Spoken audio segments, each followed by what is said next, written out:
Chapter 8.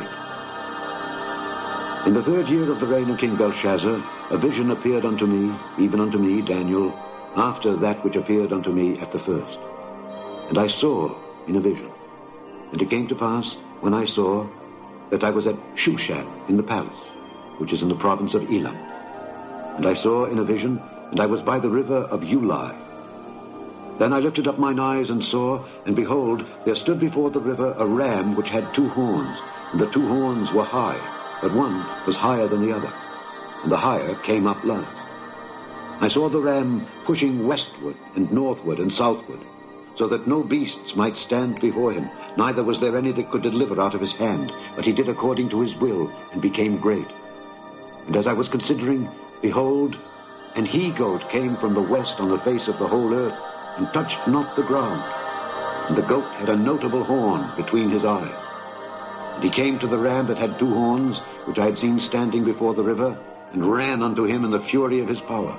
And I saw him come close unto the ram, and he was moved with choler against him, and smote the ram, and brake his 2 horns. And there was no power in the ram to stand before him, but he cast him down to the ground, and stamped upon him. And there was none that could deliver the ram out of his hand. Therefore the he-goat waxed very great, and when he was strong, the great horn was broken. And for it came up 4 notable ones for the 4 winds of heaven. And out of one of them came forth a little horn, which waxed exceeding great toward the south, and toward the east, and toward the pleasant land. And it waxed great, even to the host of heaven. And it cast down some of the host and of the stars to the ground, and stamped upon them. Yea, he magnified himself even to the prince of the host, and by him the daily sacrifice was taken away, and the place of his sanctuary was cast down. And an host was given him against the daily sacrifice by reason of transgression, and it cast down the truth to the ground, and it practiced and prospered. Then I heard one saint speaking, and another saint said unto that certain saint which spake, How long shall be the vision concerning the daily sacrifice, and the transgression of desolation, to give both the sanctuary and the host to be trodden under foot? And he said unto me, Unto 2,300 days, then shall the sanctuary be cleansed. And it came to pass, when I, even I, Daniel, had seen the vision, and sought for the meaning, then, behold, there stood before me as the appearance of a man.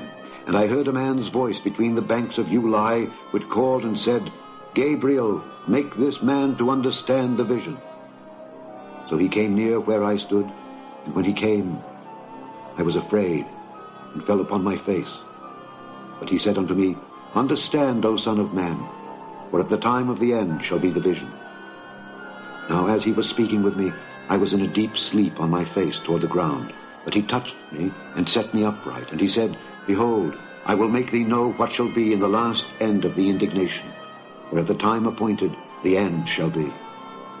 The ram which thou sawest having 2 horns are the kings of Media and Persia, and the rough goat is the king of Grecia, and the great horn that is between his eyes is the first king. Now that being broken, whereas 4 stood up for it, 4 kingdoms shall stand up out of the nation, but not in his power. And in the latter time of their kingdom, when the transgressors are come to the full, a king of fierce countenance and understanding dark sentences shall stand up, and his power shall be mighty, but not by his own power. And he shall destroy wonderfully, and shall prosper, and practice, and shall destroy the mighty and the holy people. And through his policy also he shall cause craft to prosper in his hand. And he shall magnify himself in his heart, and by peace shall destroy many. He shall also stand up against the prince of princes. But he shall be broken without hand. And the vision of the evening and the morning which was told is true. Wherefore, shut thou up the vision, for it shall be for many days. And I, Daniel, fainted, and was sick certain days. Afterward I rose up, and did the king's business. And I was astonished at the vision, but none understood.